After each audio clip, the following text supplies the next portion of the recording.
네.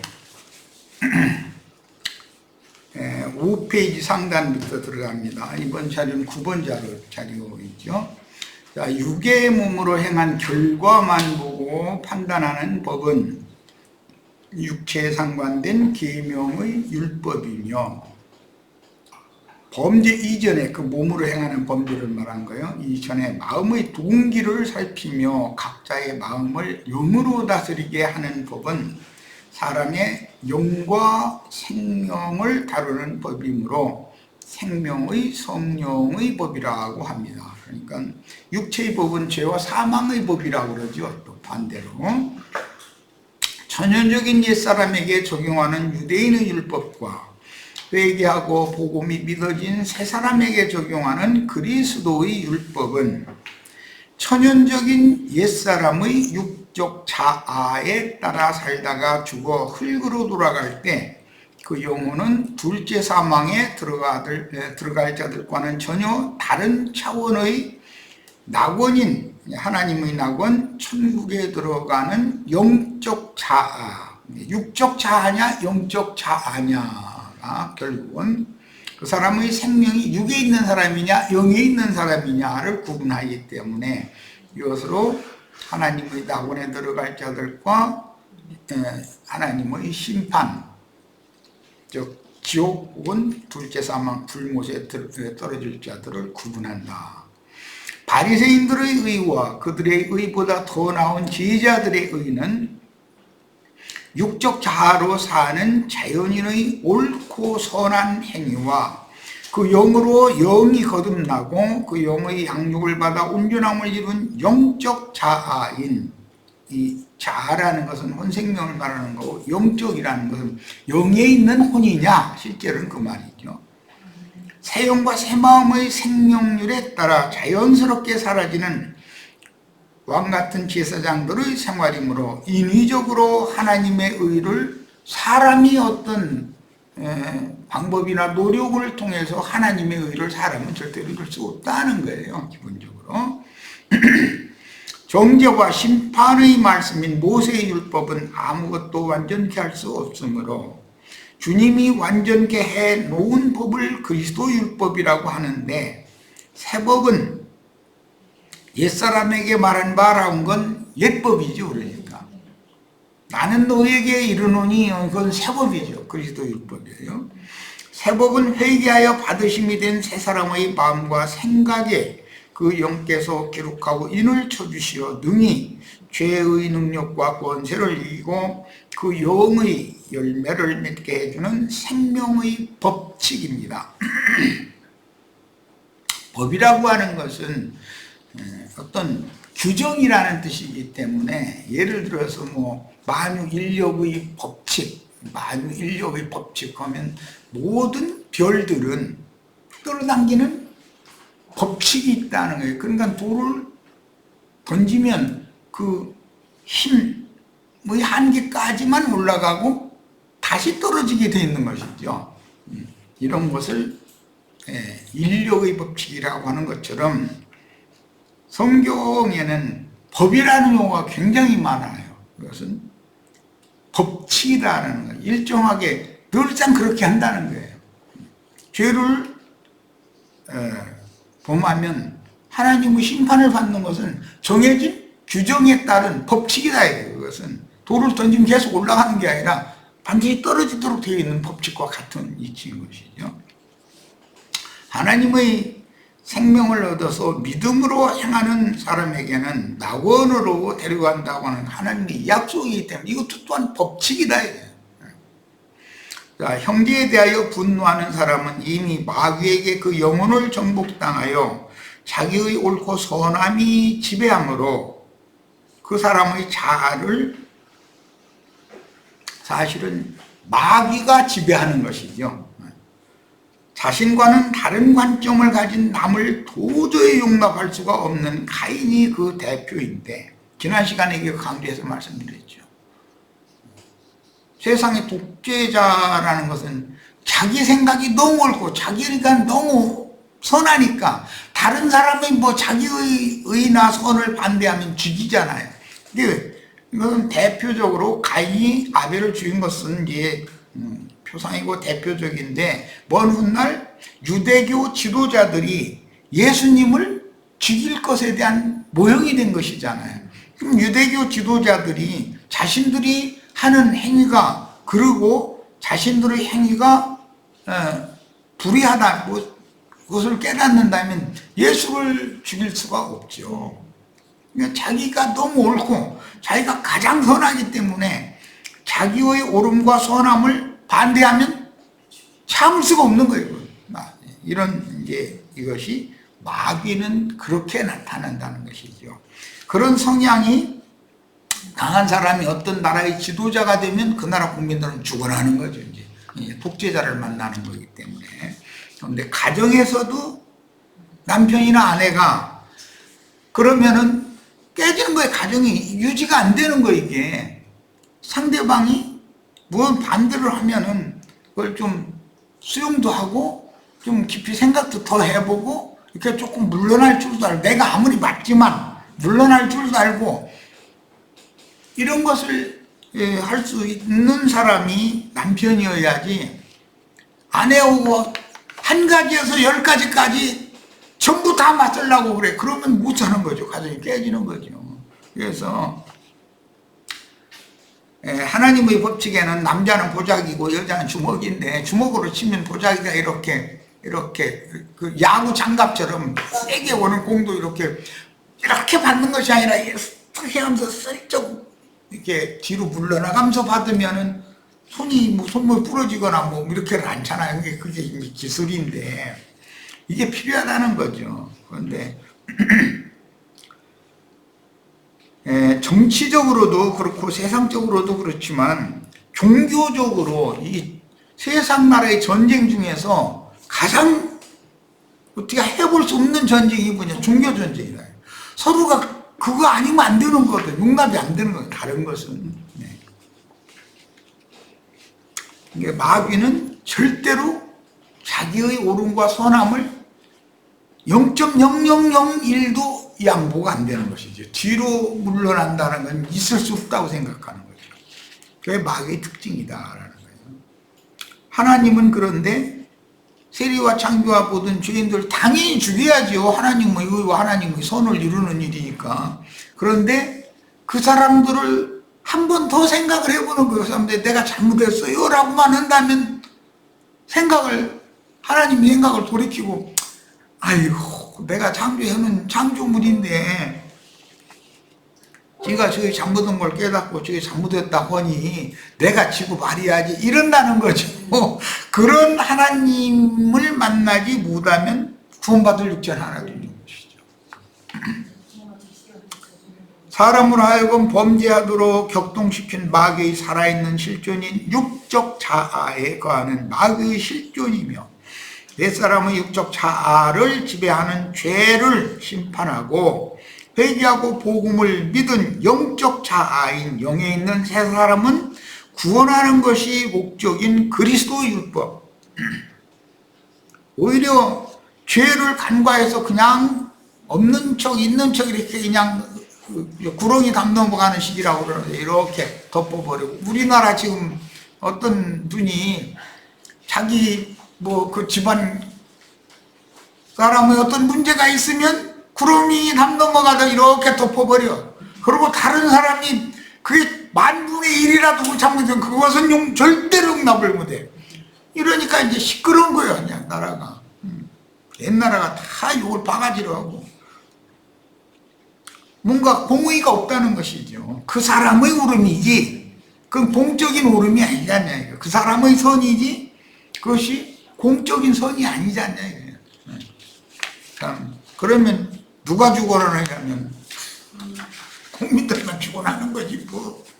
그럼 이런 것은 예수님이 이 땅에 오셔서 복음을 전하실 때 헤로드 왕이나 유대교 지도자들이나 이런 사람들의 의와 선이 예수를 오히려 죽였다. 하나님의 의와 하나님의 선, 유일한 분이 예수님인데 오히려 예수님을 죽인다는 것이죠. 만약에 육적 자아에 거하며 왕노릇하는 죄를 심판하지 않고 범죄한 죄인을 심판하신다면 공의와 공법을 집행하시는 하나님 앞에서 살아남을 육체, 즉 육신에 있는 옛사람은 하나도 없다. 구원받을 육체라는 건 있을 수가 없다는 것이죠. 흑사람들에게 범죄하도록 미혹한 마귀가 죄인을 회개하고 복음을 믿음으로 구원하실 마녀의 주제요 영생이신 그리스도의 죄인을 구속한 그 구속은 아무 효력이 없어져 버린다는, 즉 하나님의 공의와 공적인 선이라는 것은 무효가 되어 버린다는 것이죠. 오히려. 그러므로 우리는 복음의 진리를 정확하게 이해해야 하는데, 하나님은 연약한 사람을 불쌍히 여기시며 죄인들의 육체 안에 살며 왕노릇하는 마귀의 실존인 죄를 미워하시므로 죄는 심판하고 회개하고 복음을 믿은 연약한 사람인 죄인은 용서를 해주시는 것이 천국 복음이다. 그런데 기독교계는 죄 상 받는다고 자꾸 그러죠. 죄가 상 받으면 돼, 안 돼요? 죄는 심판을 당연히 심판을 해야 되는 것이고, 죄에 속아서 죄의 권세에 져서 범죄를 한 죄인들은 자기가 잘못했다는 걸 깨닫고 돌이키는 한은 용서를 해줘야 되는 것이 복음이다, 이런 말이에요. 그러니까 죄를 사해주는 것이 아니에요, 절대로. 세상의 어떤 법정에서도 사람이 누구에게 분을 품었다는 것을 이유로 유죄로 판결하는 경우는 없으나, 그러기로 말하면 뭐 이 세상 가정 다 박살나는 거예요. 자기 아내 뭐 하는 거 보고 분한 부모분 남편 없죠. 남편이 자기 마음에 안 든다 해가지고 먼 데 사람 지나가는 아저씨한테 분 품는 게 아니야. 아내가 자기 남편한테 분 품어가지고서 입에서 나오는 대로 막 짓거려 버리죠. 남편은 입에서 나오는 대로 하려다가 많이 참고, 이 말은 더 이상 하면 안 된다 싶어. 아이고 내가 지고 만다 그러는데, 아내라는 건 그런 용납이 없거든. 막 자기 세상 말로 직성이 풀릴 때까지 그냥 입에서 나온 대로 막 해버리고 말아버리지. 그런데 이건 많이 생각해 볼 필요가 있다는 거예요. 우리 형제 자매님들은 인생사에서도 그렇고 교회 생활에서도 그렇고 자기가 100% 옳은 사람이라면, 자기가 신이라는 뜻이니까 그런 사람은 없으니 매사를 좀 넓혀 생각하고 좀 더 깊이 생각해보고, 내가 조금 더 져주고, 내가 틀려서가 아니라 져주는 것이 세상의 용어로 지는 게 이기는 거나 이런 말도 있어, 오죽하면.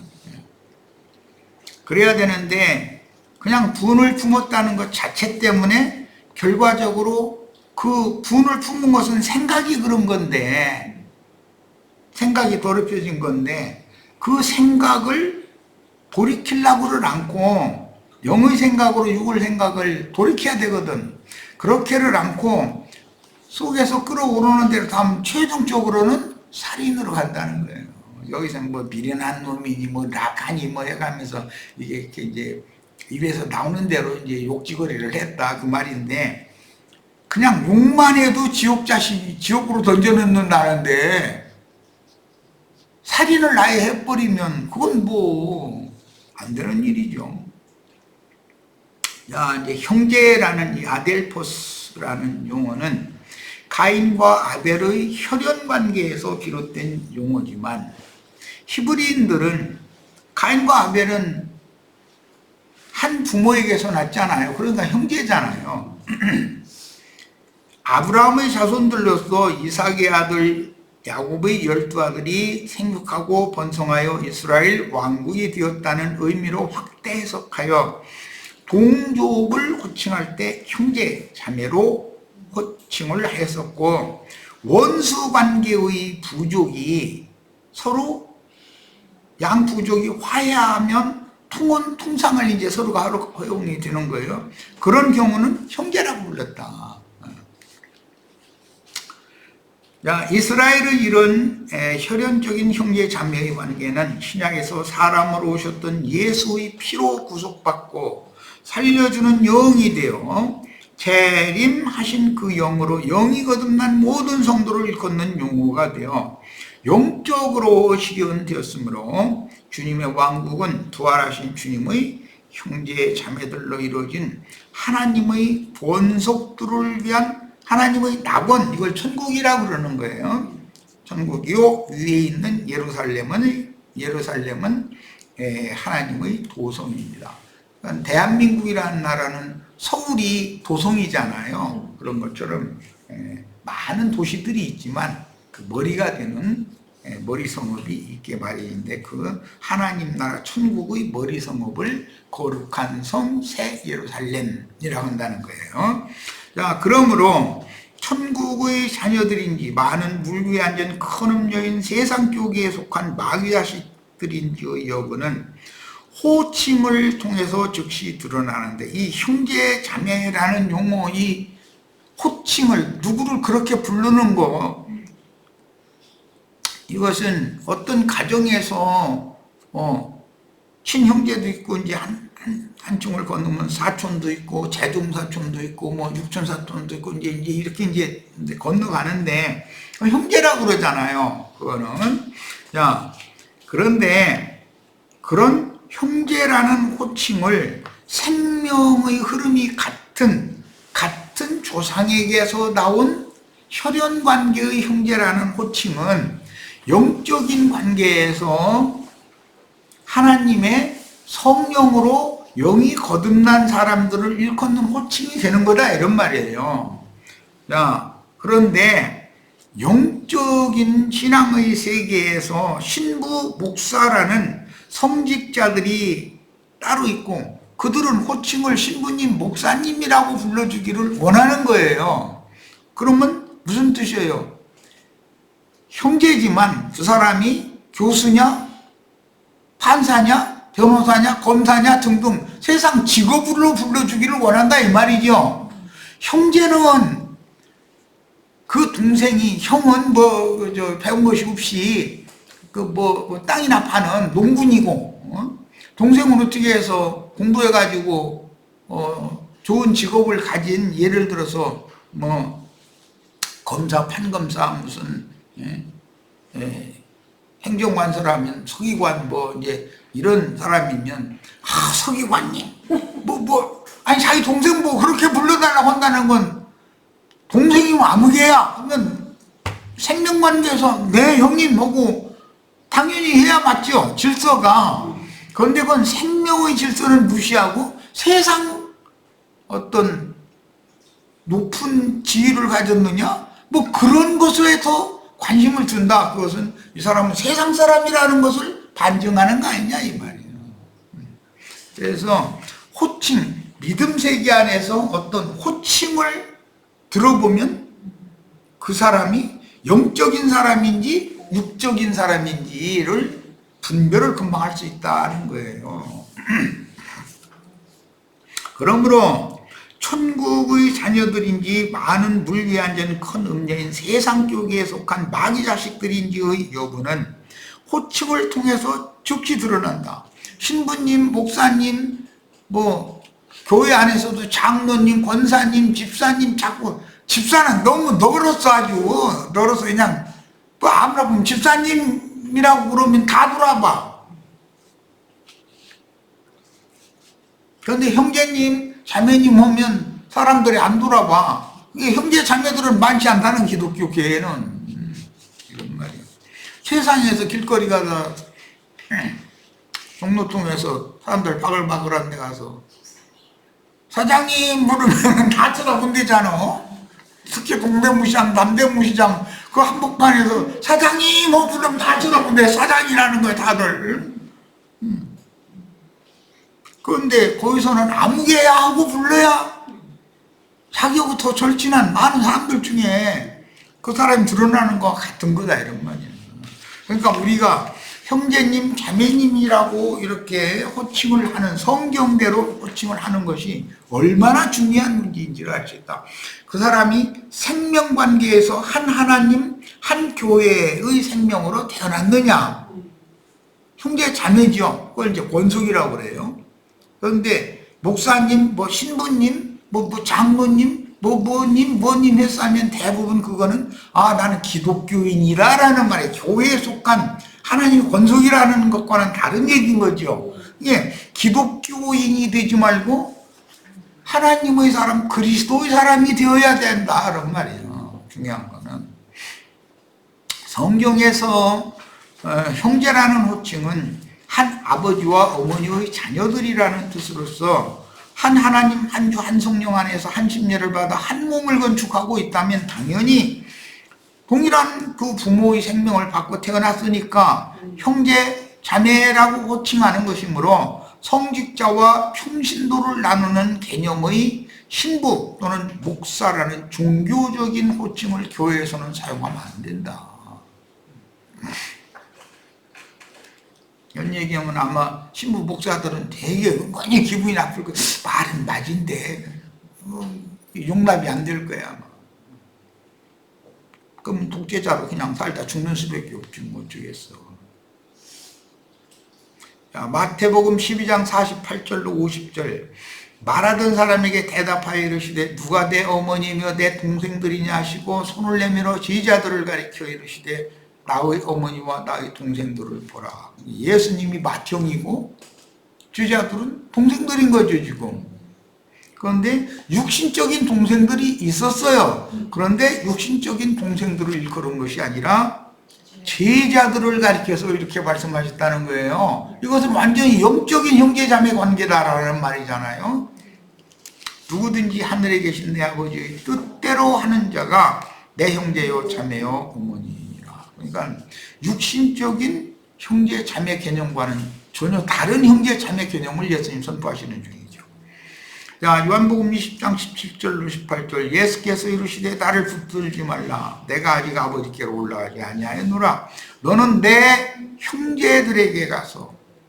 내 형제들이란 건 뭐죠? 누구든지 하늘에 계신 예수 그리스도의 아버지의 뜻대로 하는 자죠. 이르되 내가 내 아버지 곧 너희 아버지. 아버지가 같아야 된다는 거죠. 형제가 되려면. 내 하나님 곧 너희 하나님께로 올라간다 하라. 그러면 예수님의 하나님과 제자들의 하나님이 같아야 된다는 거예요. 형제들이라면. 막달라 마리아가 가서 제자들에게, 제자들이 예수님 형제였다는 거죠. 내가 주를 보았다 하고 또 주께서 자기에게 이렇게 말씀하셨다 이르니라. 히브리서 2장 10절로 18절입니다.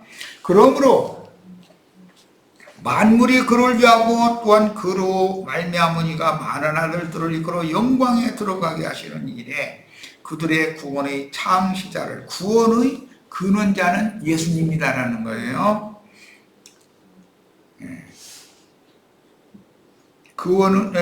구원의 창시자를 고난을 통하여 운전하게 하심이 합당하도다. 이것은 이제 지난 시간에 관유 설명을 잠깐 했는데, 인생으로 오셔서 몰약, 고난의 인생을 사셨고 궁극적으로는 죽고 장사되었는데, 부활, 승천함으로 육계와 창포를 이루셨고, 지금은 살려주는 영이 되신 그분은 더러운 귀신들, 황충 군대 귀신 또는 악의 영들을 이기는 영이 됐다. 그래서 이김을 주시는 영이 됐다. 깊이로 이제 상징이 됐죠. 자, 거룩하게 하시는 이와 거룩하게 함을 입은 자들이 다 한 근원에서 난지라. 이 한 근원이라는 이 용어는 이제 그 머리라고도 하고, 근원이라는 것은 생명의 시작점, 그런 말이죠. 이게 이 근원은 예수님이죠. 내가 그 시작이요, 처음이요, 뭐 이렇게 말씀하시는 분. 한 근원에서 난지라. 그러므로 형제라 부르시기를 부끄러워 아니하시고 이르시되 내가 주의 이름을 내 형제들에게 선포하고, 예수 그리스도께서, 부활하신 예수 그리스도께서 내 형제들에게 주의 이름을 선포한다. 내가 주를 교회 중에서 찬송하리라. 그러니까 주님의 교회와 유대교의 계승인 기독교계에는 다른 거죠. 완전히 신앙 노선이 다른 거예요. 또다시 내가 그를 의지하리라 하시고 또다시 볼지어다 나와 및 하나님께서 내게 주신 자녀라 하셨으니 자녀들은 혈과 육에 속하였음에 예수님 또한 그도 또한 같은 모양으로 죄 있는 육신의 모양으로 오셨다. 이게 로마서 8장 2절. 혈과 육을 함께 지니심은 왜냐하면 거룩한 하나님으로 죄 있는 육체들에게 임하면 모든 육체들이 다 죽죠. 하나님을 보면 죽잖아요. 그러니까 똑같은 죄인의 모습으로 와야 된다 이거예요. 죽음의 세령을 잡은 자 곧 마귀를 멸하시며 또 죽기를 무서워함으로 한평생 매어 종로로 나는 모든 자들을 놓아주려 하심이니 이것이 진정한 해방이죠. 자유. 이는 확실히 천사들을 붙들어 주려 하심이 아니요. 여기서는 그룹 천사들을 얘기하는 거고 오직 아브라함의 자손들을 붙들어 주려 하십니다. 라는 여기서는 그 그룹 천사가 아니라 이제는 샤라프 천사, 치천사들로 재창조하고 만들어서 그들을 붙들어 주려 하십니다. 그런 말이죠. 그러므로 그가 범사의 형제들과 같이 되심 마땅하도다. 이는 하나님의 일에 자비하시고 신실한 대제사장이 되어 백성의 죄를 그렸는데 여기는 죄가 아니고 범죄를 말하는 범죄, 백성이 범한 범법의 죄를 말하는 것이지 죄라는 것 자체를 말하는 죄를 속량하는 게 아니에요. 범죄를 속량하려 하심이라. 또는 이제 그 영문에는 여기다 이제 죄들 sins라고 해서 소문자에 이제 뒤에 s를 붙여서 복수형으로 여기 표기를 하죠. 그가 시험을 받아 고난을 당하셨은즉 시험 받는 자들을 능히 도우실 수 있느니라. 마태복음 25장 31절부터 이제 앞에는 열처녀 비유가 나왔고 31절 이후에는 임금이 대답하여 이르시되 내가 진실로 너희에게 이르노니 너희가 여기 내 형제 중에 여기 내 형제 중에라는 것은 주님의 보좌들에 함께 앉은 자들이죠. 작은 소자들이에요. 여기 형제들에게 그 지극히 작은 형제에게 한 것이 곧 내게 한 것이다. 이 형제에게 하지 어떻게 잘못한 것이면 그게 곧 나에게 잘못한 거다. 이렇게 말씀하셨어요.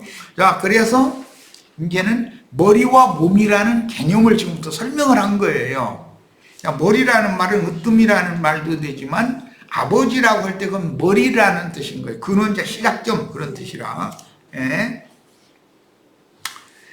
작은 자 하나에게 한 것이 보태게 한 것이니라 하시고 그랬어요. 계시록 1장 9절에 또 보면 나 요한은 너의 형제요.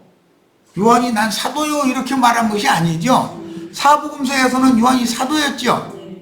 그러나 요한 서신에서는 난 장로다. 계시록에서는 난 형제다 이랬어요. 이제 계시록이 최후에 보면 계시록 6장 9절에도 다섯째 인을 떼실 때 내가 보니 하나님 말씀과 그들이 가진 증거로 말미암아 죽임을 당한 영혼들이 제단 아래에서 큰 소리로 불러 이르되 걸어가고 참으신 대주제여 땅에 거하는 자들을 심판하여 우리 피를 갚아주지 아니하시기를 어느 때까지 하시려 하나이까 하니 각각 그들의 흰 두루마기를 주시며 이르시되 아직 잠시 동안 쉬되 그들의 동무종들과 형제들도 자기처럼 죽임을 당하여 그 수가 자기까지 하라 하시더라.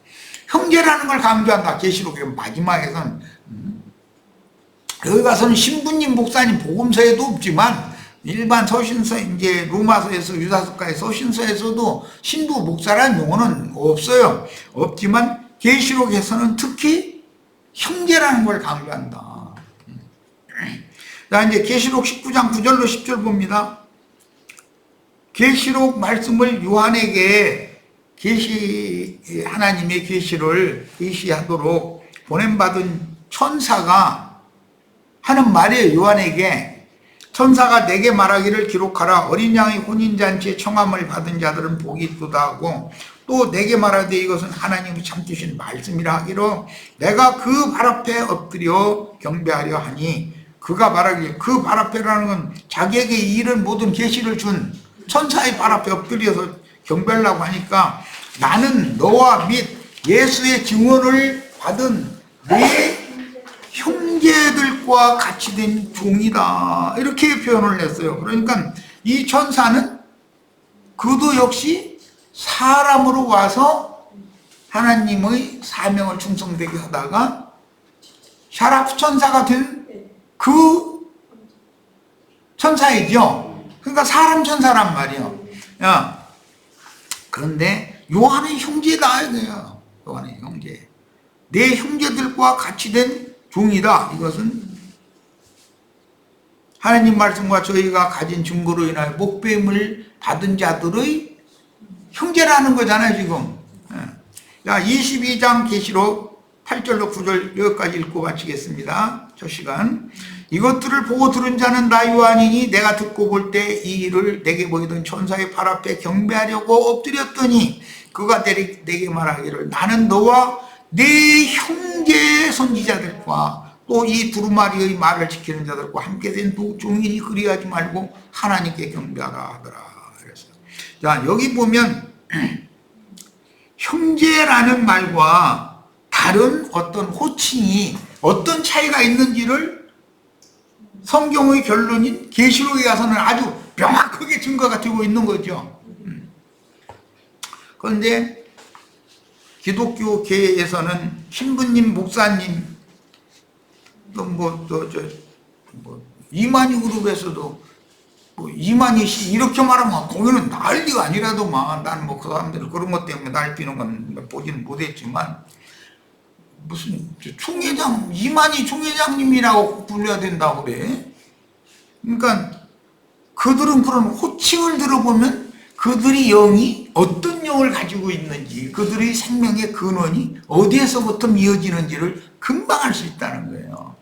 자, 일반 성경을 순수한 눈으로 읽으면 주님께서 내 형제라고 호칭하는 그들이 누군지 금방 알 수가 있는데 예수 그리스도의 피부림을 받아 씻어진 심령의 생명의 말씀인 진리 말씀을 받아서 영이 위로부터 새로 태어난 부활 승천하신 주님의 형제들만 영적인 형제들이에요. 참 이스라엘의 하나님 자녀들로 세운 장자들의 교회에 속한 지체들은 다 형제 자매다.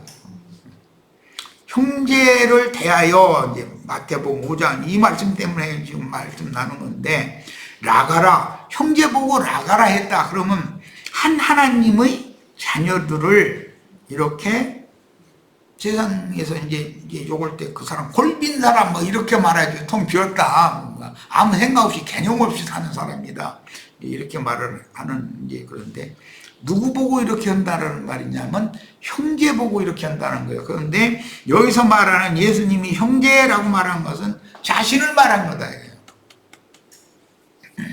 모든 하나님의 자녀들의 맏형이 누구냐? 예수님이란 말이에요. 예수님과 예수님의 제자들은 다 하나님 나라에서는 형제다. 무슨 특별한 어떤 지위나 신분을 이렇게 높이는 그런 호칭으로 불려서는 안 된다. 자, 첫 시간 여기까지서 마치겠습니다. 잠시 쉬었다 이어갑니다.